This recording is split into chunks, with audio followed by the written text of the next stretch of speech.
Hey, it's Liz D'Alto, and this is the Untamed the Wild Soul Woman podcast. From body image, sex, spirituality, money and relationships, to motherhood, creativity, business, communication, and desire, Untamed the Wild Soul Woman is the place to come for real stories and powerful advice to help you reclaim and redefine womanhood in the 21st century. Elizabeth D'Alto here, your host for the Untamed the Wild Soul podcast, and this is our first episode where we have a repeat guest. It is my dear friend, Susana Frioni. If you are a first-time listener to Susana and you haven't heard her other episode, we will put the link to that in the show notes. But Susana, I met in 2013, so we're coming up on our 3-year anniversary of our friendship this year, girl. At a conference in Boulder. It was called Emerging Women. I went because Brene Brown and Elizabeth Gilbert were speaking, but little did I know I was going to make a couple of really, really significant connections, one of which would be Susana. She is the founder of Love, Sex, Desire.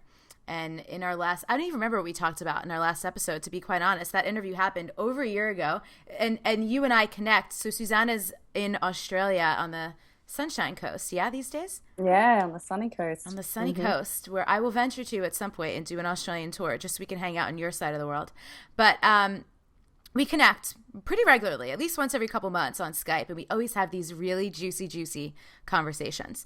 And so I'm super excited to have you back, and I already know specifically a couple things that I want to dive into, but Can I just say, I love that you're like on the other side of the world and I'm here, and like we're dressing similar today. You've got the gold necklace, so do I. I've got the black, we've got the lips. I'm like, yeah. We're doing it. See, you're my soul sister from another planet, definitely. We are. We're always synced up too. Like whenever Susana and I check in, we'll be like, what's going on with you right now? And it's usually similar stuff. Yes. So even though you're a repeat guest, and even though you answered before, that was such a long time ago, I want to know, in this moment, what do you love about being a woman?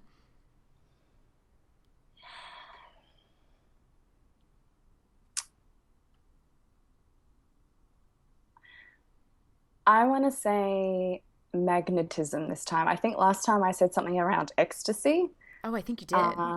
Yeah, this time though, it's been a couple of years since then, and I'm falling in love with the magnetism of being a woman, and that there's a magic that happens the deeper I really connect with this feminine core essence of mine, that it's so safe for me to really lean back, open, radiate, and just allow things to enter my world without this need to feel like I have to go get it and I have to make stuff happen. Yes, there has to be some action, but man, there's this magic in this magnetism that I'm learning.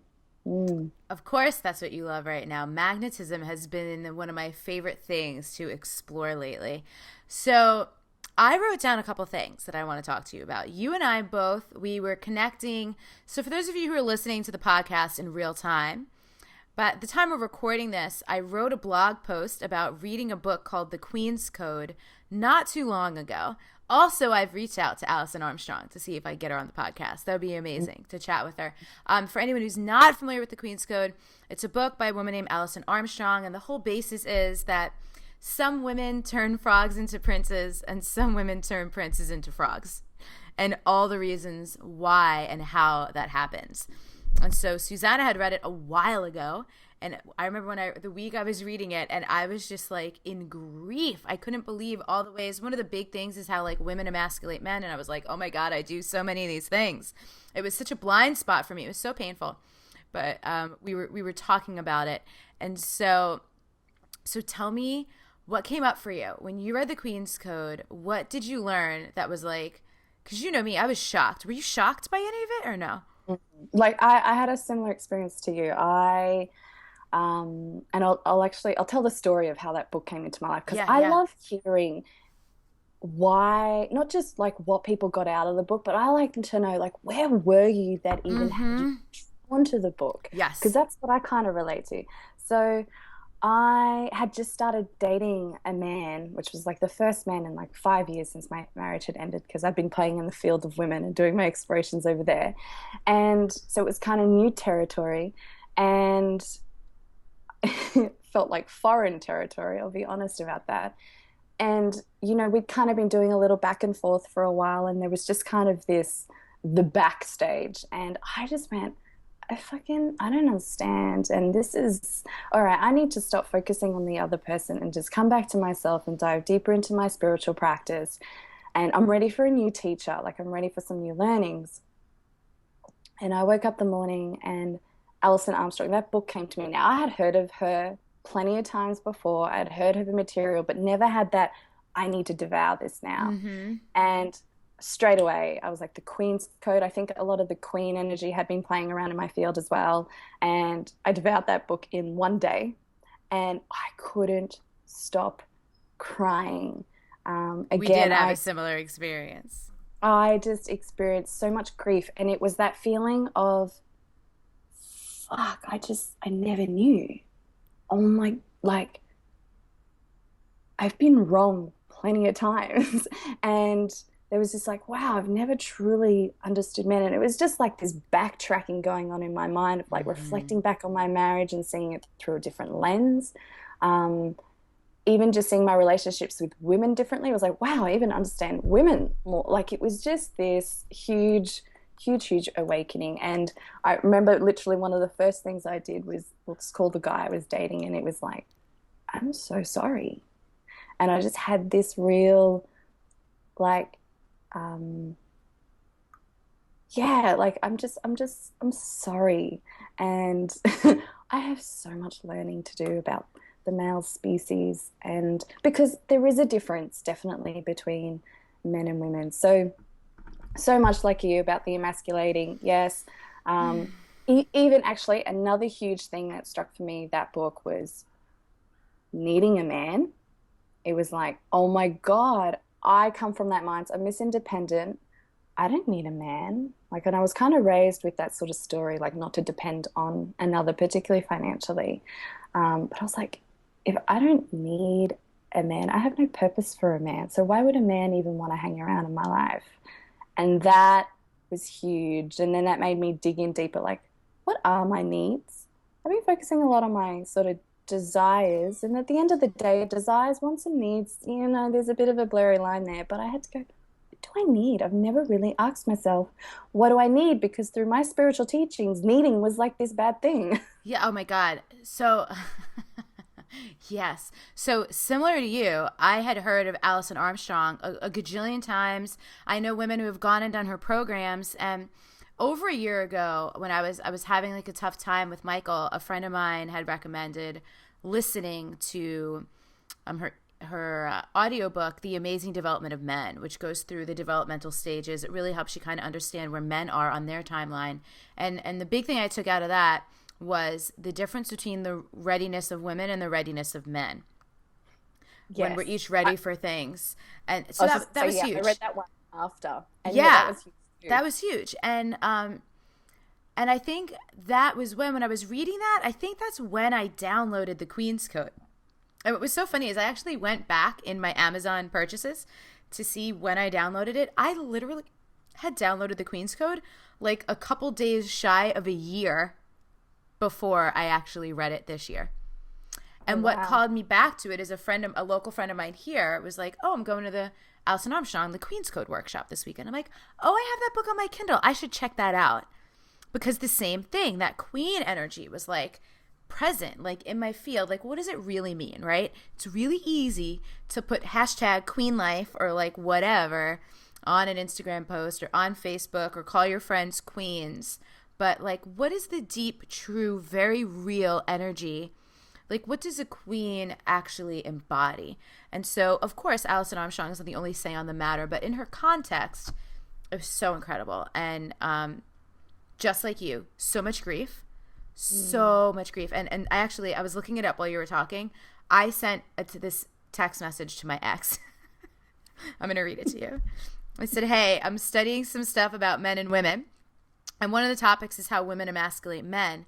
A lot of it is subtle and unconscious. We do it because we're scared or feel weak.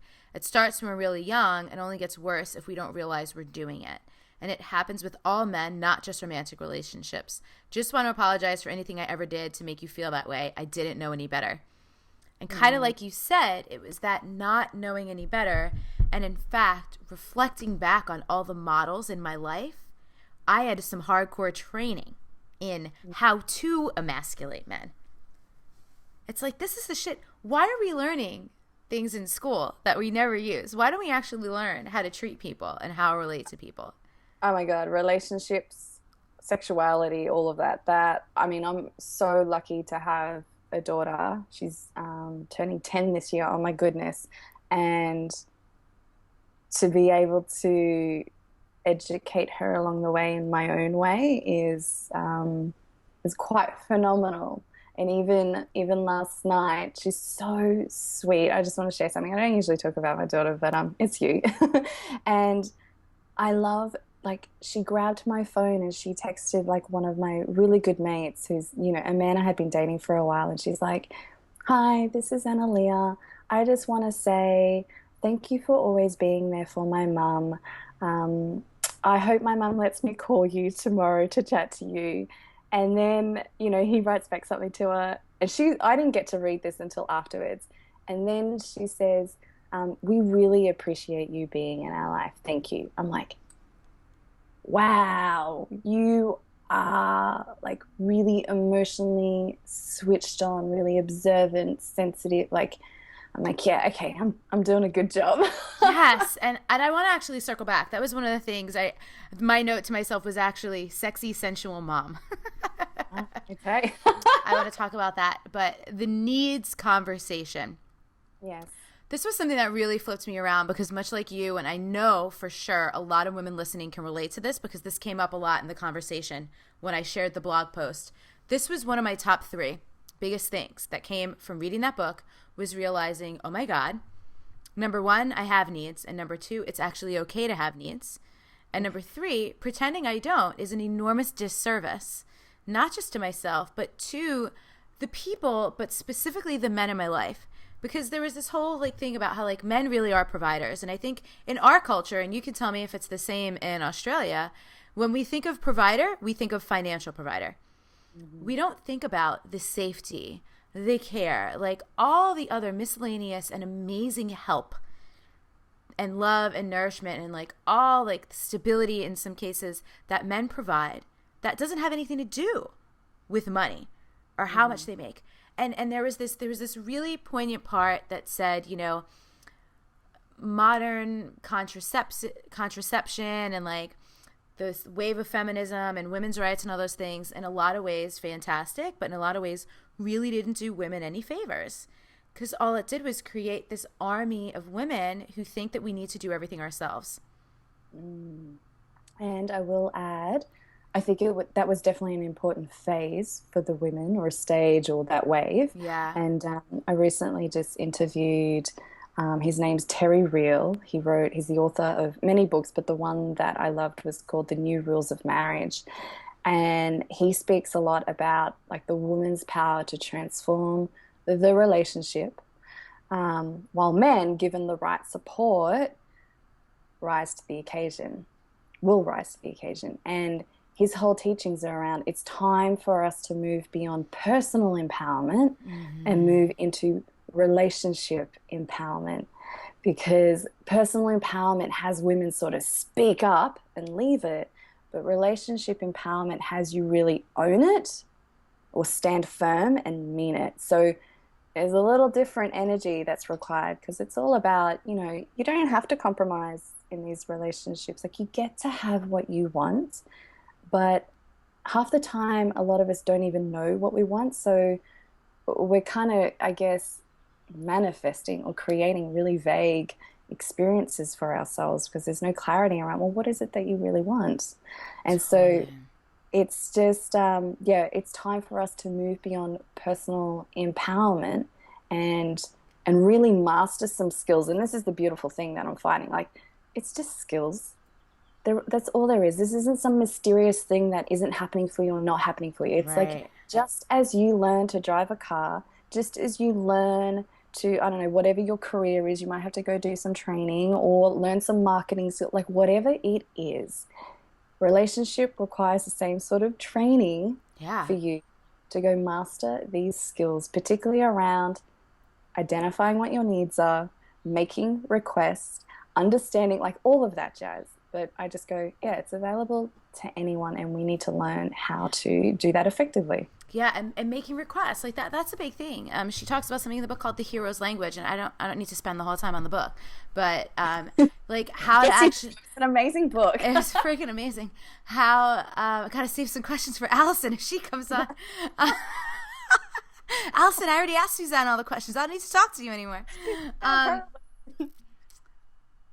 but yeah, like the how we ask, and then also like how we actually receive, like how we actually do, like sit back and then let people do things for us and enjoy that and appreciate it and honor and recognize it.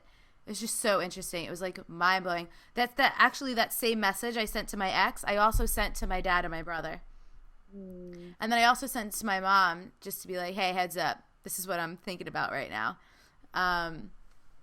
Yeah, so that was super interesting. So, And I will add as well, yeah, it totally changed the way I relate with my brother and with uh-huh. my father. I just saw everything from a different perspective, different landscape, It everything was literally changed. like putting on a new set of glasses. Even I would like go out into the world, even the way I would talk to the guy behind the counter at the grocery store, just like setting them up to win, finding them doing things right. And these were things I had heard these concepts before, but even in just like specifically, and then also noticing all the ways in which men are actually trying to help me all the time, and I'm saying Yes. no. And I'm saying Yes. no. No. Let someone No. hold the friggin' door for you. Yes. It's that Yes. Do you need a simple. glass of water? No, thank you. It's fine. I can grab a glass of water. Like Right. just little Yeah, stuff. please do it for me. Oh, you want to? Yes. I can totally carry my suitcase. You want to carry it? Great. Please do. Thank Thank you so you. much. Amazing. Yeah. So, if you have any interest in checking that out, the blog post I wrote is at untameyourself.com/queens dash code. It's queens with an S dash code. It was mind boggling. And I will share something else that on the whole tip of emasculating. I sat Michael down and I was like, listen, I need to know all the ways I do this to you Mm, because I need to never do it again. And I mm. like that was one of the like most painful conversations I've ever had with a human in my life because it was basically, please tell me all the ways in which I've been the worst girlfriend ever. Um, and it just hurt my heart. It like what you said, it hurt my heart that I didn't know any better, Yeah.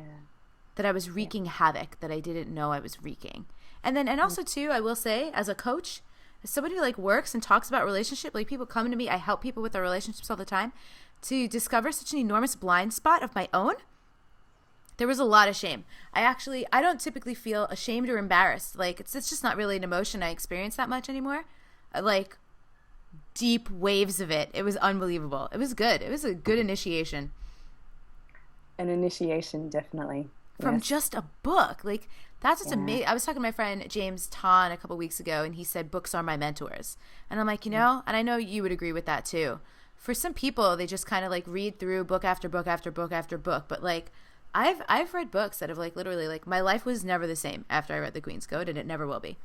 hmm And I love the way that she's written it too, because it suggests that, like, I've kind of noticed how women have also read it and haven't really, I don't know, it hasn't seemed to penetrated them the way that it did for me or maybe for you. Mm-hmm. And that's why I love how in her storytelling, she shows the difference between those women that are really open and willing to take this on or that are still a bit resistant and Yeah. feel very, right in their own ways, and how you can use this material to still destroy a man.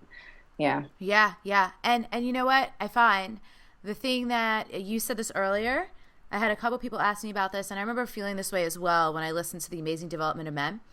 Women, we really do have underestimated our power, like the power we have to inspire, the Yes. power we actually do have to create the support that and create the space for the man to rise to the occasion. And I remember feeling like a little resentful, a little pissed off, like, do I have to do everything? Like, when does he get to take some responsibility for the shit? But it's like because I have shirked the depth of my innate ability to inspire men, I Mm, actually do have to clean that up so mhm, that he can even feel safe or welcome to mm, even be himself in my presence. mhm, mhm. Wild. And for any woman feeling that, because I definitely felt that too, it's like Well, do you want to just keep having the relationships that you're That's right. having, or do That's you right. really want to create the relationship that you truly know Yeah. or desire because it's so possible? And this notion of, you know, things being fair, actually, I'll share a little story. Last year, I went through some huge stuff in regards to my ex-partner because that book, The Queen's Code, had me trigger a question like, okay, these were my questions for 2015 and they're still going, but what does it take to create a thriving relationship? And like, what does it really take? What does it take to bring out the best in a man? And what does it really mean to be an embodied woman living her full potential? It never occurred to me that the partnership that would have to take a massive overhaul would be the one with my ex-husband, who is the father of my daughter, who will always be in my life. Um, and I just realized, I just still laugh at everything that just happened, because it just triggered. Look, it was just mind blowing. As I kind of just got swept back there and went, it was just such a, like, that book was totally life changing. And as well, like, things aren't fair. That story of like things have got to be fair, like, just forget about that one, please. All Things right, are like the not fair. scales, the checks and balances. If you're Yeah. operating in that exacting checks and balances space, good luck to you. Good How's it luck to how's it you. working out, right? How's it? Like, just That's the forget about it. question. It's like Yeah, if we want to go it's not fair, how's that working out, right? that's, yeah. And I felt that way, like, even when it was interesting because I was reading that while Michael was away in Peru. When he got back, I'm like, listen, I don't want to bombard you, so just tell me when you're ready. I need to have some serious conversations with you. And it's cool because that was like a month and a half ago now.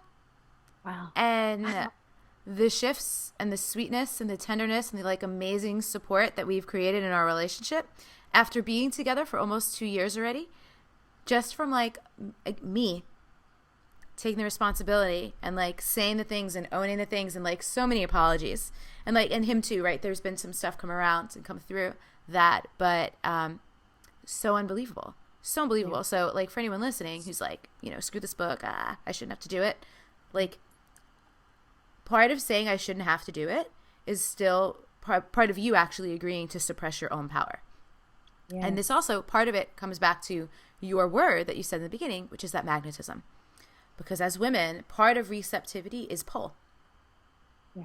right? Like we don't, if we're not push, force, doing, trying to control everything so much, and we do give ourselves the space and ability to sit in that feminine seat and like know what it feels like and actually be embodied and know how that expresses through us as individual women.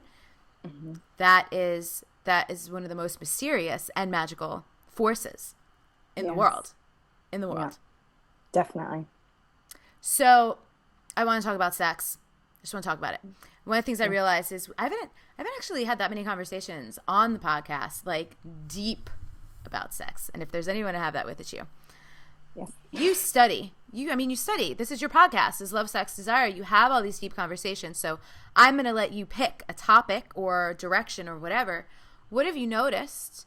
What are people most uncomfortable with? And what are people most dying to be given permission to be able to express and explore in the realm of sex? Hmm.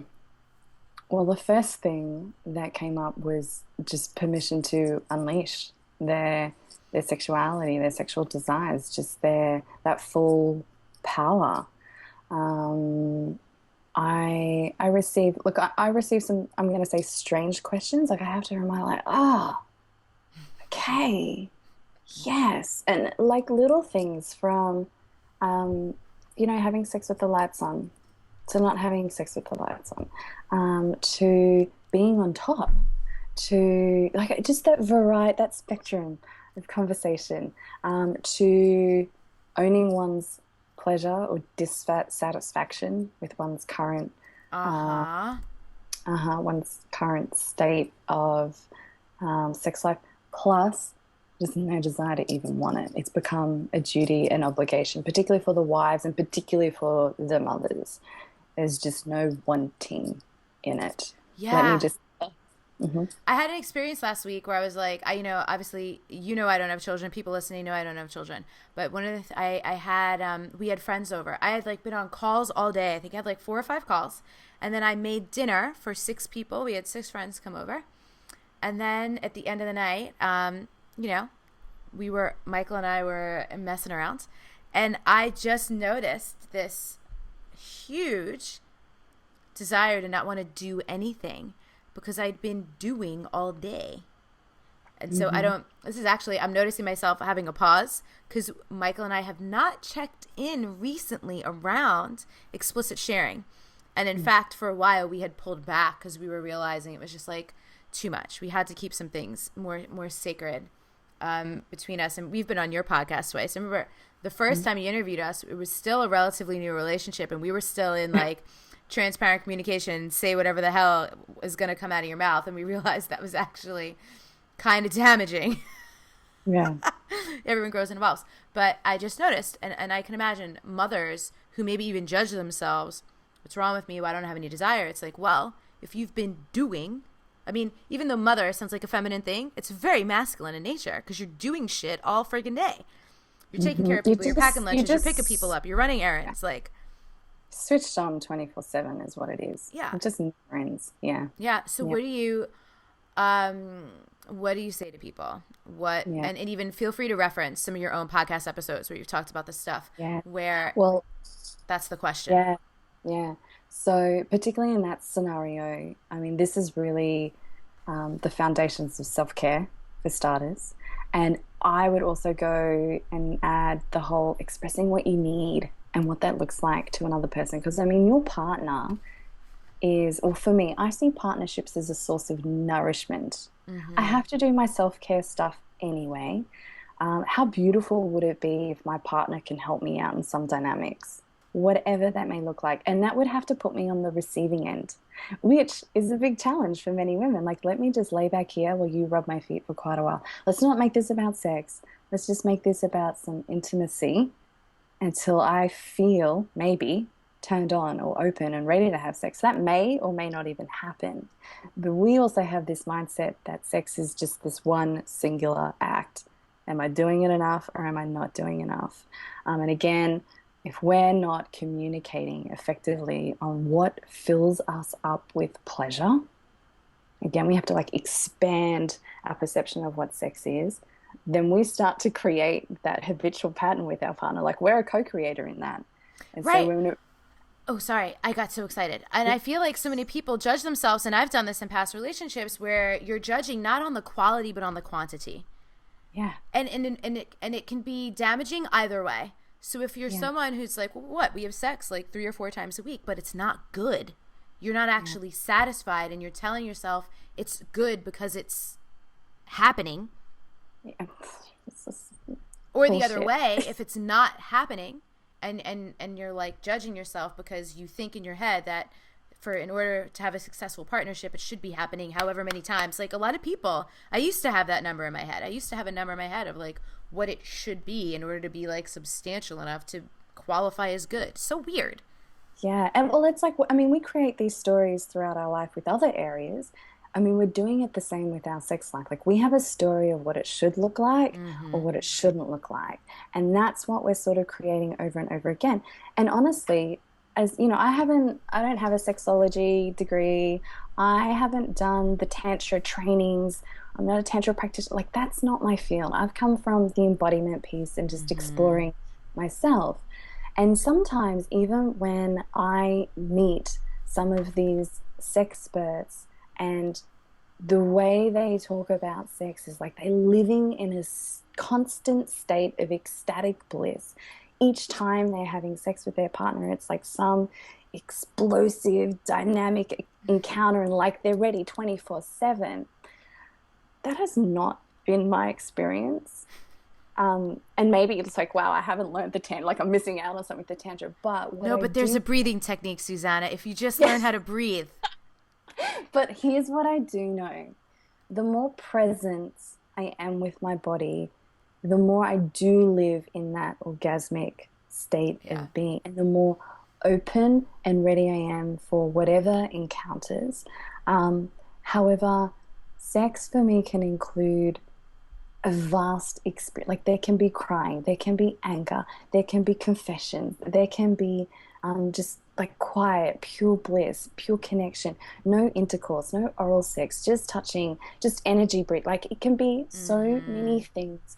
For me, I've learned to use it as a portal to just check in with my partner. Like it's our source of connection. Yeah. It's what brings us together. And again, I'm here to serve you, but not from a place of obligation or duty, but because I care about your well-being and Mm-hmm. I'm willing, whatever, again, I know my own capacity and my own resources, and I get to check in. Do I want to do that? Do I not want to do that? And I have no hesitation in kind of saying yes or no.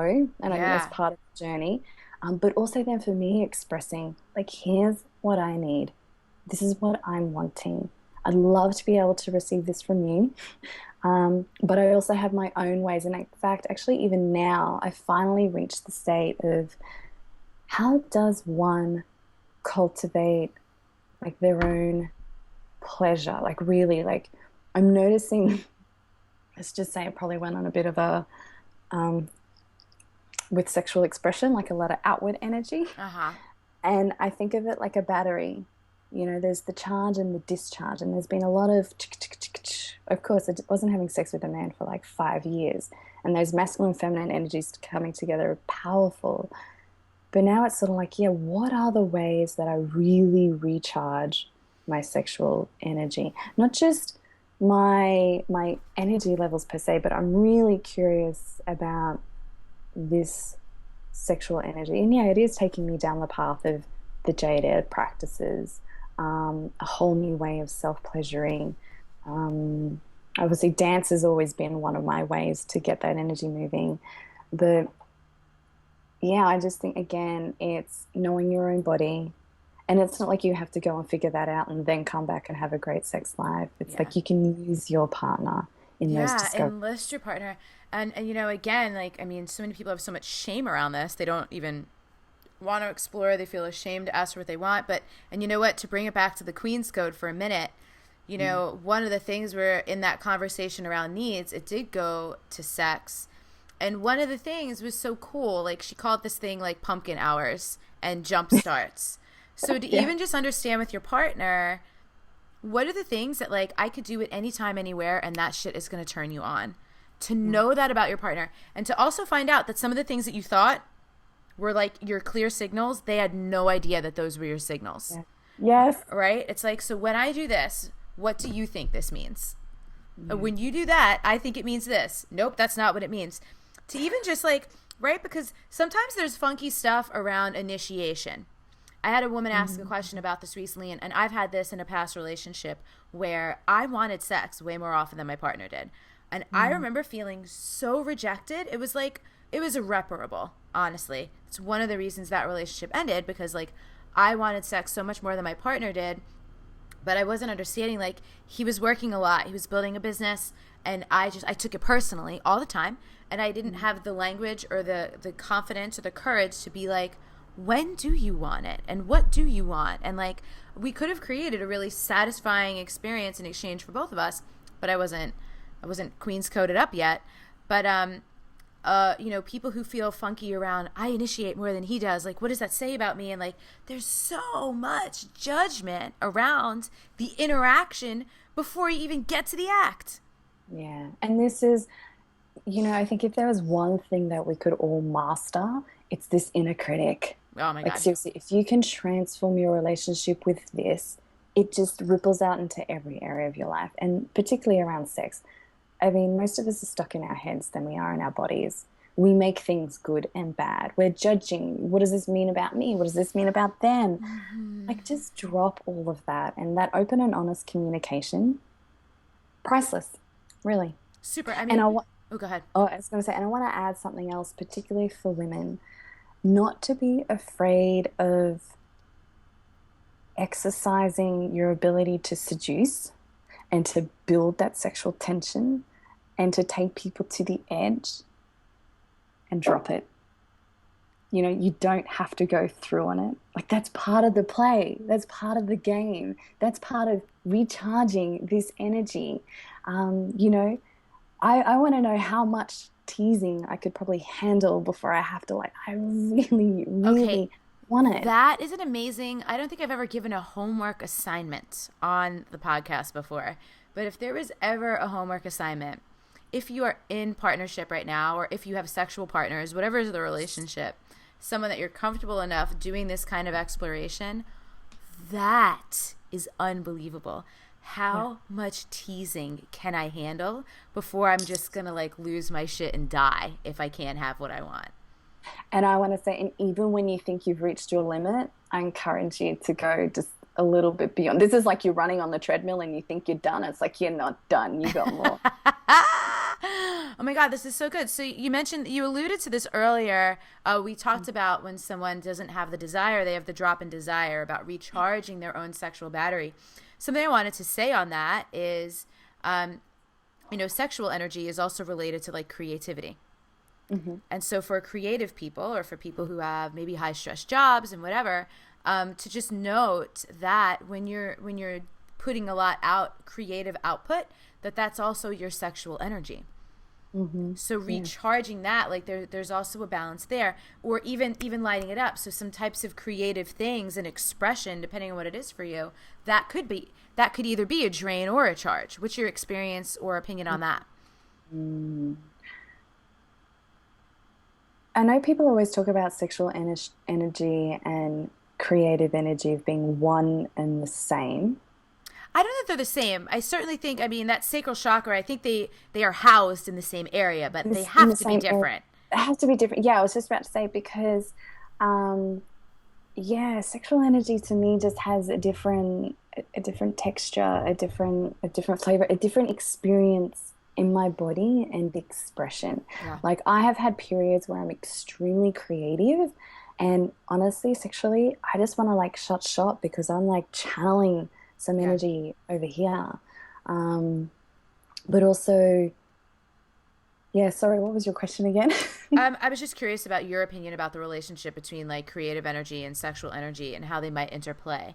But I think it's Yeah. very much a like trial and error question for people. I was just putting out there that for people who might feel low on sexual energy, to kind of see what's your creative output like and how might that be Yeah, affecting it. definitely. You can definitely open that portal to get things stimulating. Absolutely. Yeah, yeah. Um, Absolutely. what And I just want to reinforce, you said something really beautiful as well. Just that whole consuming cycle and creative cycle. Like, just keep that in motion. Some of us can just stay in this real consumption cycle and there's no releasing of the energy, or mm, vice versa. We can stay in this like output, output, output, output, and we're never really taking anything in for ourselves. So, cycles, just honoring them. let's talk about masturbation and self pleasuring for a minute, because I think a lot of women are super, super uneducated about this. And Yeah. we just go by, because most women don't talk about it. That was my experience historically in most of my 20s. So I was like basically everyone pretending they don't do it when you know damn well we all do it. Right. Yeah. And then, men friggin' talk about jerking off all the time and porn and all this stuff. Um, but it's different. It's quite different. So for men to masturbate if they're ejaculating is actually quite draining. But for women to have that release of sexual energy is quite energizing. Hmm. Yes. What do you want to say about Well, this? well, it depends. I want to say it depends. It depends. It depends. It depends. And because most of the ways women masturbate are honestly really shallow, superficial Mm, orgasms. And it's like almost creating. I mean, it depends, but this is sort of I'm being general here. yeah. Um, it like sets you up or tunes your body to ejaculate quickly or come quickly or orgasm quickly. It desensitizes you sometimes because you're not having a full body experience. Again, everyone's masturbation techniques or ways will be very different.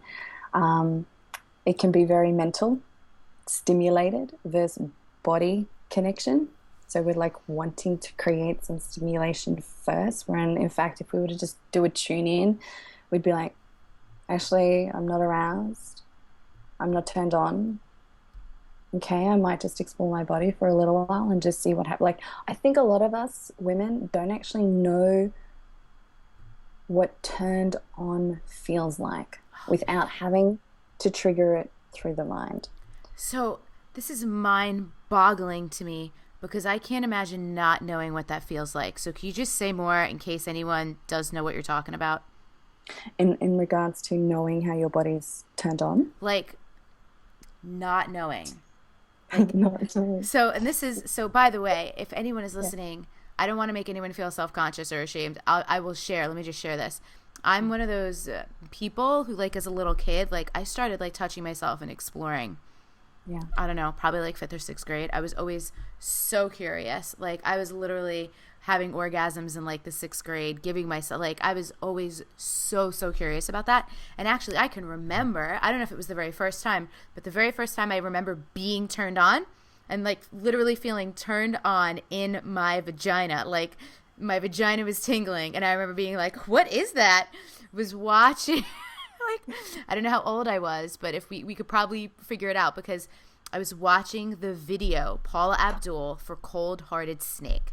It's so sexy, and it's like this primal. They're dancing all over the floor and with each other. It's like so hot. I remember where I was. It was my babysitter's house, and I remember feeling like if someone walks in the room, I'm going to get in trouble, because I had a feeling, there was some kind of feeling of wrongness around I probably shouldn't be watching this.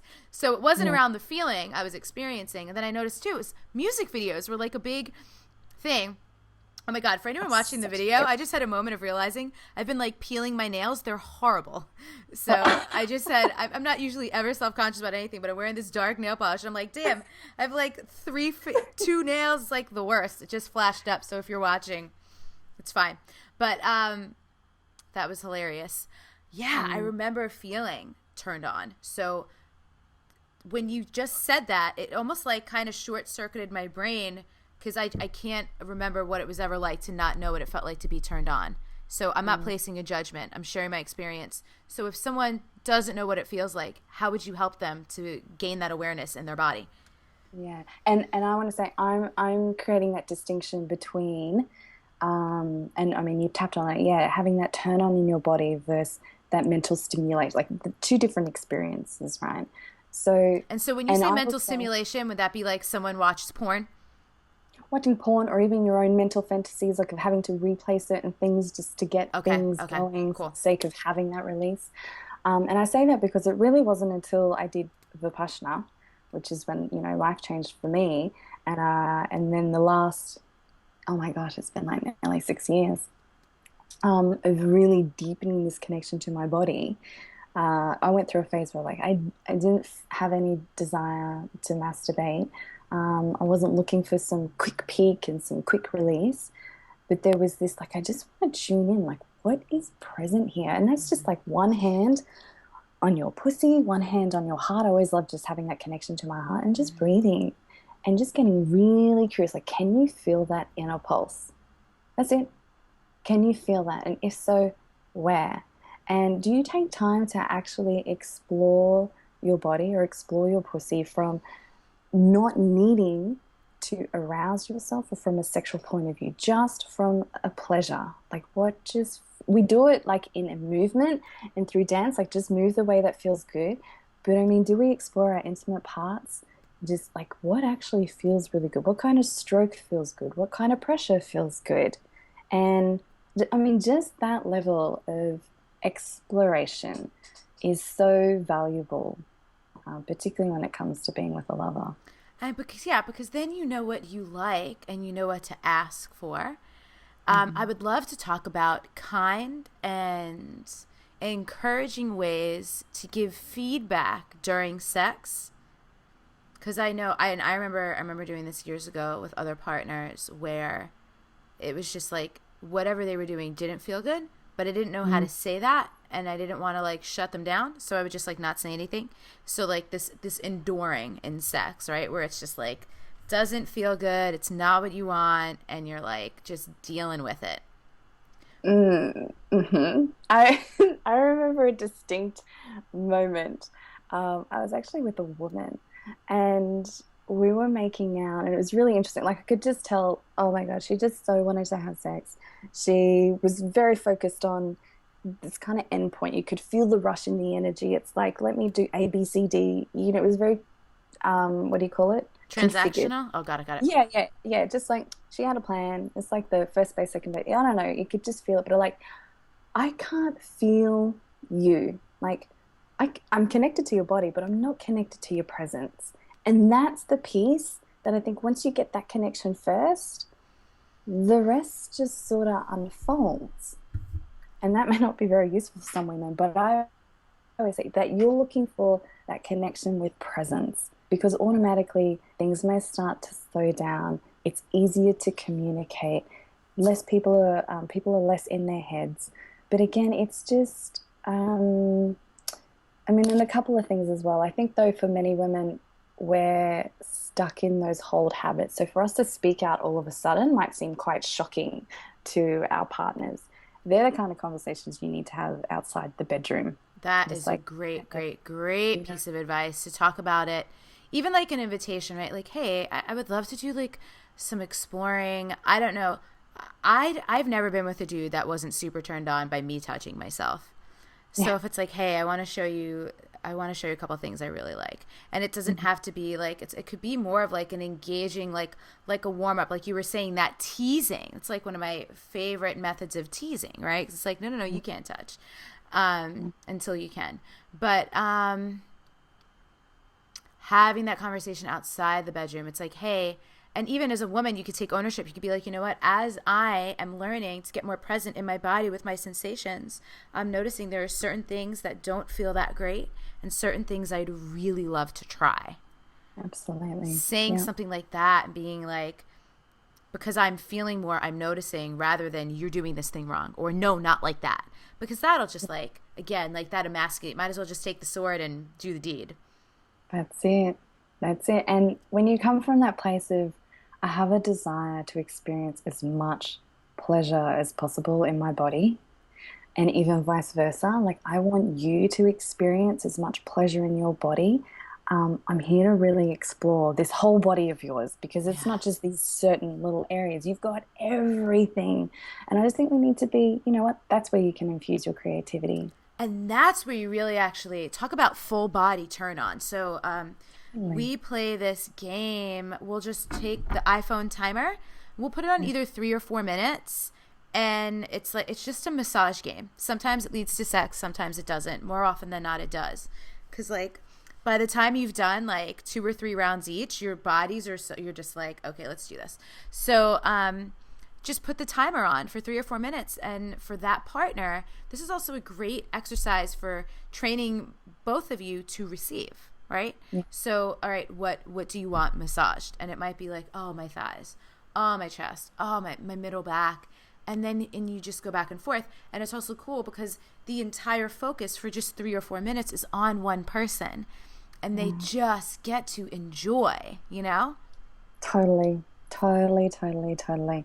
This is why I think those practices such as Om are so powerful because the woman's in full receptive mode.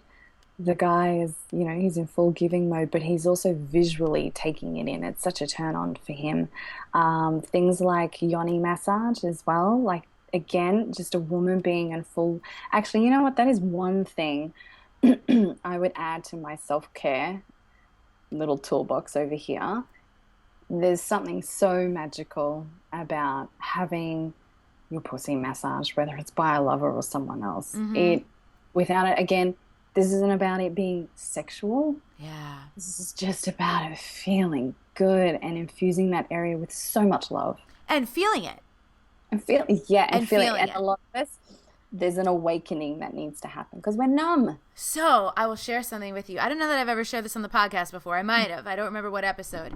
But last year, actually, so Om that you mentioned, orgasmic meditation, it's a company called One Taste. They didn't invent it, but like they've taken it and really run with it and turned it into a thing.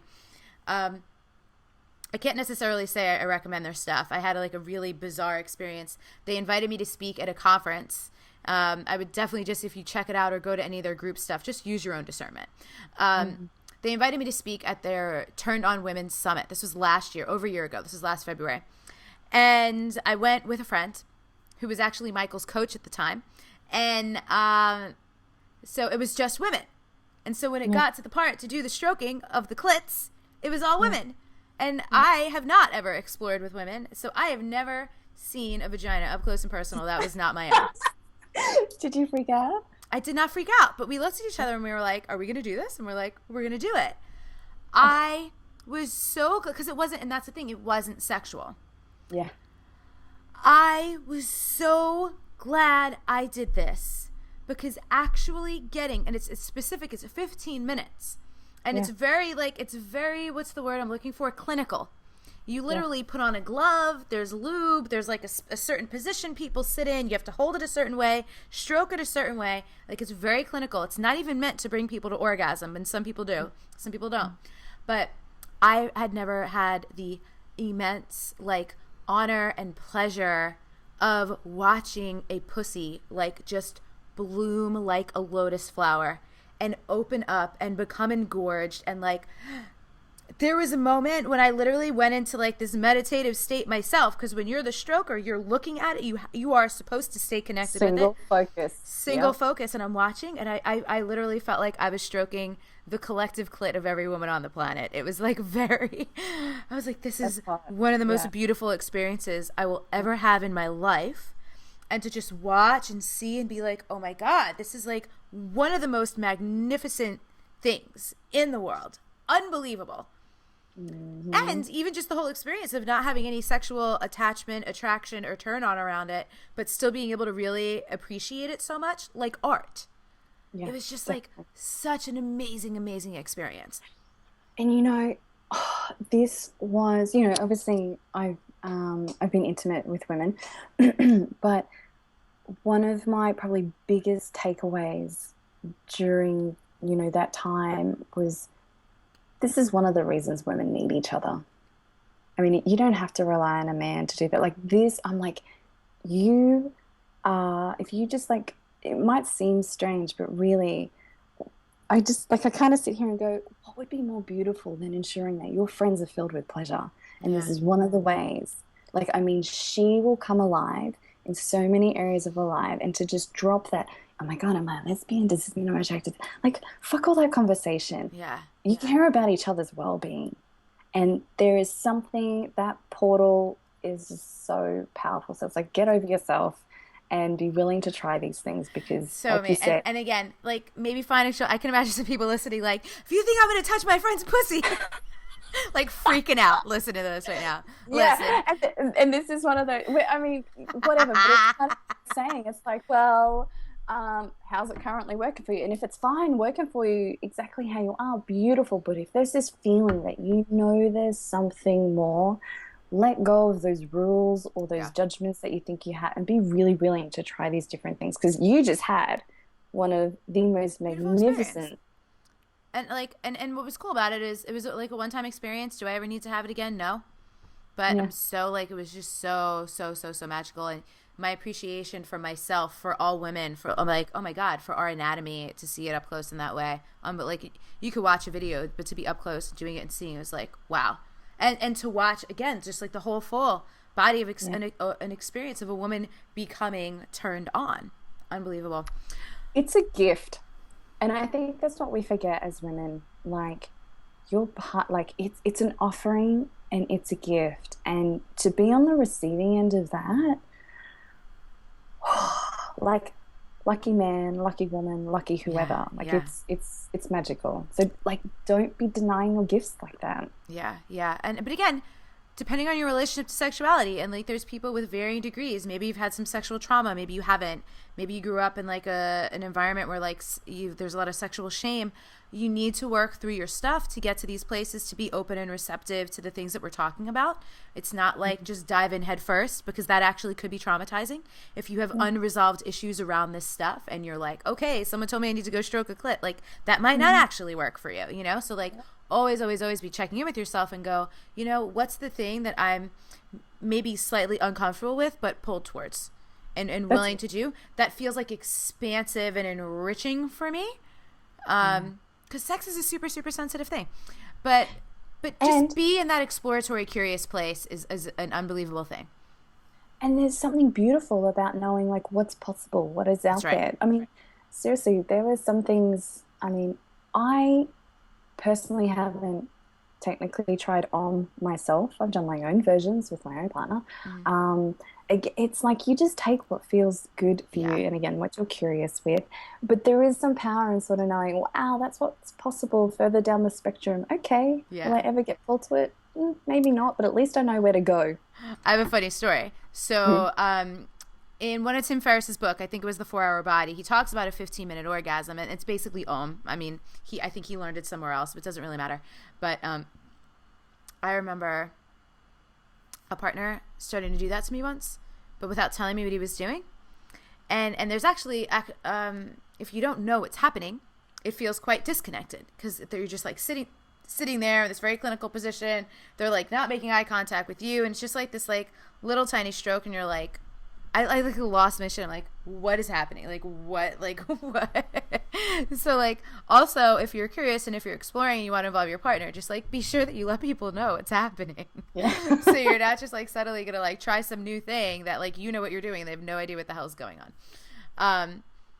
Because again, yeah, it's just super funny. But my reaction wasn't helpful though, right? My reaction to being like, "What the fuck are you doing?" was like certainly not. That was a great example of like what not to say during sex. Oh my So, God. And you're like so exposed and vulnerable. Like you would have been like, yeah, I can imagine. like, why isn't he looking at me? It was so funny. All right. We're coming up on an hour already. We might go a little bit over. I don't usually go over an hour, but this is so juicy and you're so great. I do want to talk about what you mentioned earlier about so being a sexually empowered and also embodied woman and a total sensualist. How are you very intentionally raising your daughter? What are the conversations? What are the things you're doing? And I always comment on these posts of yours. I know you had a pole in your house and she would dance on the pole and like all these things that other people probably look at and be like, oh my God. How are you instilling that all of this is okay with her? Mm.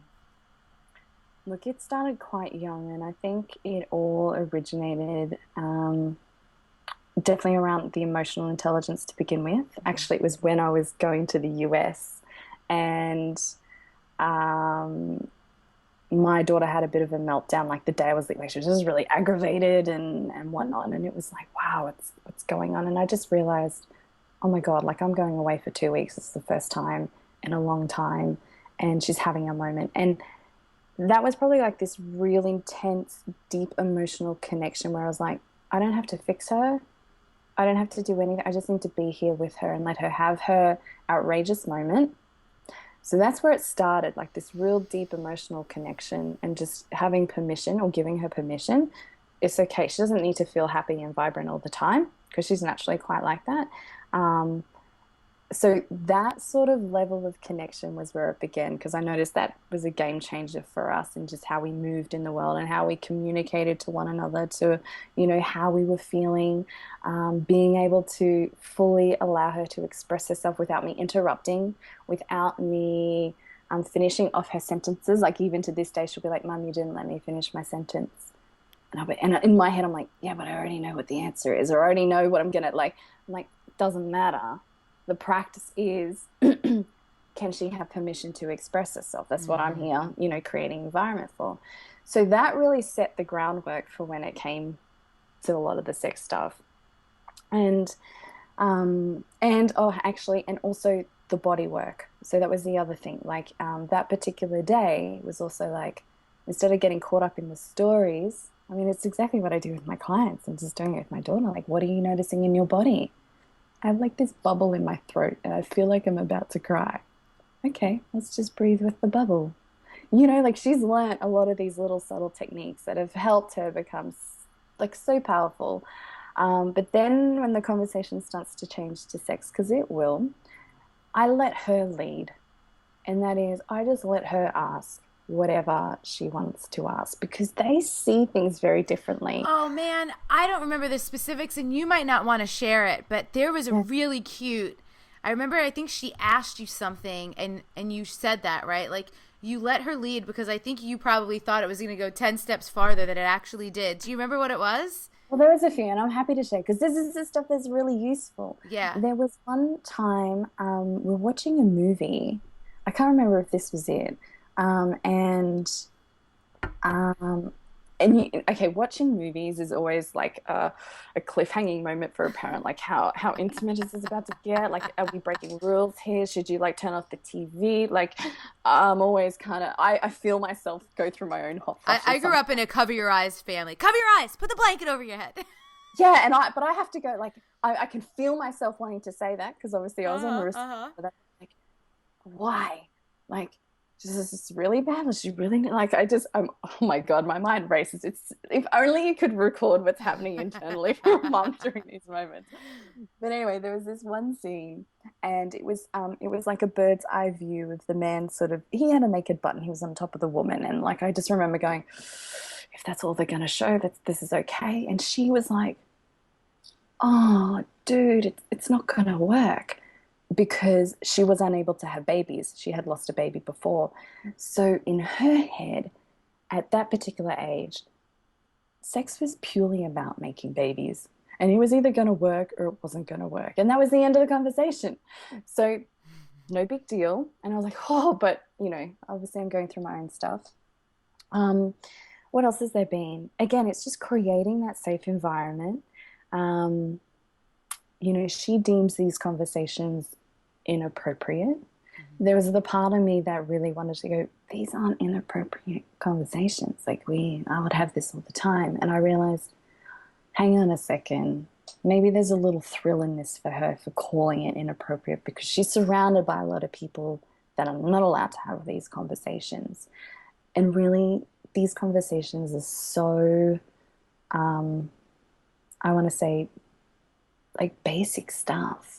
And it's just truth telling. And you have to use your own discernment in how much you tell or don't tell. But I'm like, if they're asking, they're ready. That's it.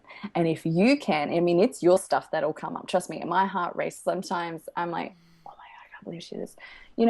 Even recently, apparently you can die from having sex for too long. This was one of the last things that she had learned somewhere. And I was like, well, how long's too long? Like 3 or 4 hours. It's like, oh my God, we're gonna like rewrite that story right now. Otherwise, I would be dead. Did you um, say that to her? yeah, I did. Absolutely. But look, I just go as a parent. I think it's a beautiful, like sex is a beautiful thing. It's a way that we're going to explore our bodies, and there's no shame in it. There's a lot of nudity, at home. She's curious about it, but like just asking questions, that's fine. She sees me do my full body massage. Like there's just a level of this is normal. This is so normal. And if I were to ever feel uncomfortable about something, I'd probably go, oh, okay, you know what? This one's let's put this one on hold and come back to it another time. But look, I will say this. I would rather be the one educating my daughter because Totally. my daughter is also around older girls who have no problem telling her things, which I'm just, this is where I just go, oh my gosh, I hope that older girl is getting some kind of education because the level of stuff that sometimes my daughter comes to me with is shocking. That's it. I'm just like, whoa. So yeah, the emotional intelligence, the connection to your body, no consent, yes and no, boundaries, all these little things. What feels good, what doesn't feel good, speaking up. I know they're the kind of things and the skills that are going to influence her later in life, Big particularly time. in the sexual arena. Across the board. That's amazing. Thank Yeah. you so much for sharing all that stuff. So we're wrapping up. This was so Mhm. great, so fun. I know we'll have you back again. I think we're probably just gonna have a series called Friends of the Show where we just Yeah. bring all you back all the time because we just want to hear more and more and more. Website, where do people find you if they want more Susana in their life? SusanaFrioni.com. It's Simple. Frioni, Susana with one Yes. S, Frioni. Yes. Actually, someone said to me the other day, I just realized your last name sounds like Yoni. And I was like, Free Yoni. Oh my Free God, you're Yoni is your right. freaking last name? Yes. You gotta be kidding me right now. How have we never thought about this before? I think it's because, like, in my head, when I would break it down for people to spell or to pronounce, I would say free Oni. I've Ah, never put now I'll just go free Yoni Because I think some people pronounce yoni yoni, so it's Right, right, yeah. right. That's amazing. I'm Yeah. super excited. That's the note we ended on. So here's the deal. Sex Yeah. is a very sensitive subject. And so for anyone listening, if you have more questions, if you want to reach out, you can come into the Facebook group. The Facebook group is always a safe place. untameyourself.com/Facebook. You can always shoot us an email to hello@wildsoulmovement.com. And Susanna, if they wanted to email you, which is that? Susanna at susanafrioni.com. Perfect. Yes. So, and we'll make sure there's links and all that stuff is in the show notes and everything, along with the books and other resources and episodes and all the stuff that we mentioned today. So, again, thank you so, so much. And for anyone listening, I know my women, and I just have a hunch that there's probably some people who, after listening to this, feel really tender. Just hearing us have the conversation is probably enough to trigger some stuff in some of you that might be really uncomfortable. Don't stuff that, and don't deny it. Don't play it off. Like, we do invite you. Like, if whether it's in the Facebook group, you need to send me a private message. You need to send Susanna a private message. We know how sensitive sex stuff can be. So don't stuff that. If you need help with something, if you need support with something, definitely. And if it's not us, someone, just reach out and get what you need, because we know this can stir up a lot of stuff. And we love you, and we don't want to just like leave you hanging in this spiral of like, oh my God, I can't believe they just talked about all that stuff. So thank you, Susanna, and everyone listening. We'll see you later. So the thing is, once you get into alignment, and once you figure out how you want to be serving, who you want to be serving, and things like that, that's when the feminine receptivity comes in. And in a lot of ways, it comes in naturally, because congruence and alignment are magnetic. People want to be around people who not only appear to have their shit together, but who actually do.